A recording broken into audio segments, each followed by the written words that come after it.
Sidste uges Silent Retreat startede med en sejlads i overordentlig svag vind fra Las Palmas rundt om nordkysten af Gran Canaria til Sardina del Norte, hvor vi lå for anker. Det var en meget fredelig start, må man sige. Båden skulpede stille og roligt afsted.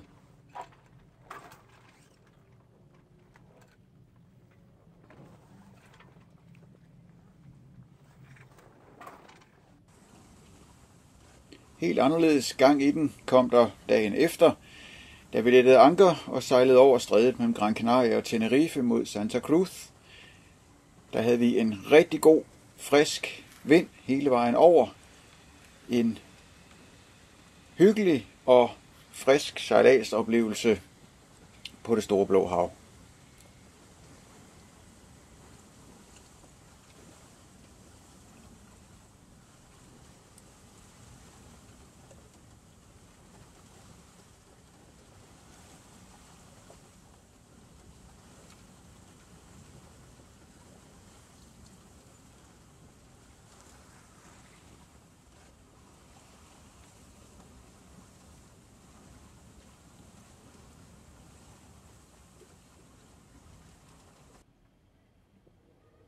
Marinaen i Santa Cruz på Tenerife ligger utrolig smukt, lige op til bjerge nordfor. Og her kunne vi nyde fred og ro, selvom vi var midt i byens tumult.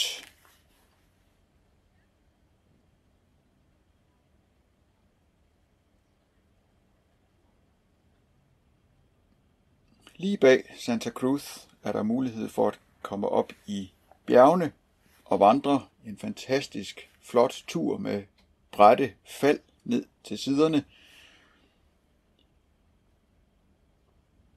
Så der fik vi godt hul på de landlige glæder ved at være på Silent Retreat.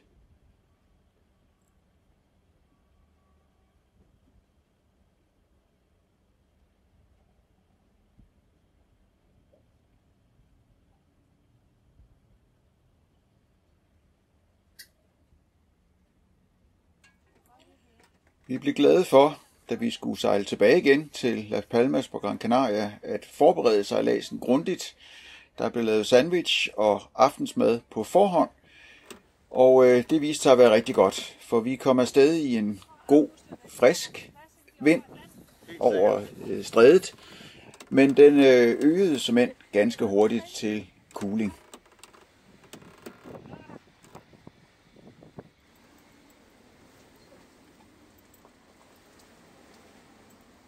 Rigtig frisk blev det. Og med 3 reb i storsejlet og et lille stavsejl, så gik det rigtig fint, flot og frisk. Men knald på, det var der da i hvert fald.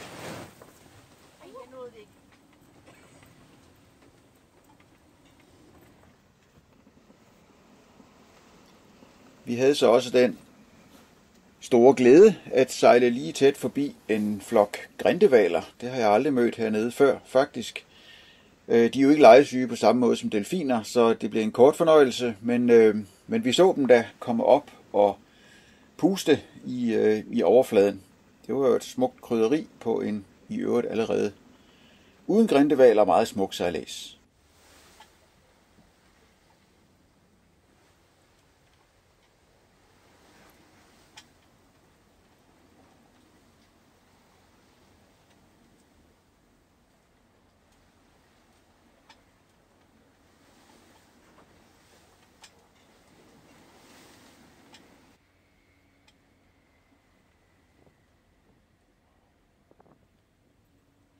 Vi fik solnedgangen ved Gran Canaria med på turen rundt om Gran Canarias nordspids igen tilbage til Las Palmas og sluttede af i mørke med lidt natsejlads.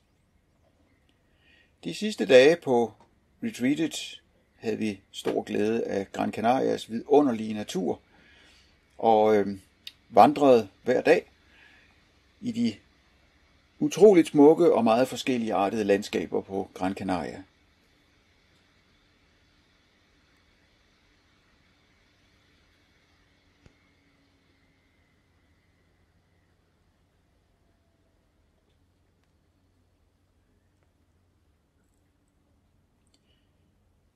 Det, som selvfølgelig ikke er med på en video som den her, det er det indre arbejde, som vi lavede ind imellem.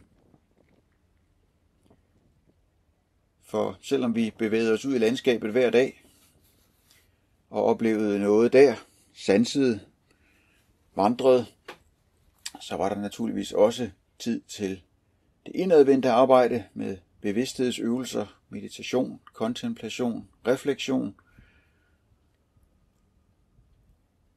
Men det foregik primært i cockpittet på skibet, Invita, som det plejer at gøre. Men at vandre i stilhed sammen er selvfølgelig dejligt, men også meget kraftfuldt i forhold til lige at få alle indtrykkene til at falde på plads og give dem plads til at komme ind i systemet uden undertekster og uden at tale sig væk fra den helt primære sansning ved at bevæge sig i det her vidunderlige landskab.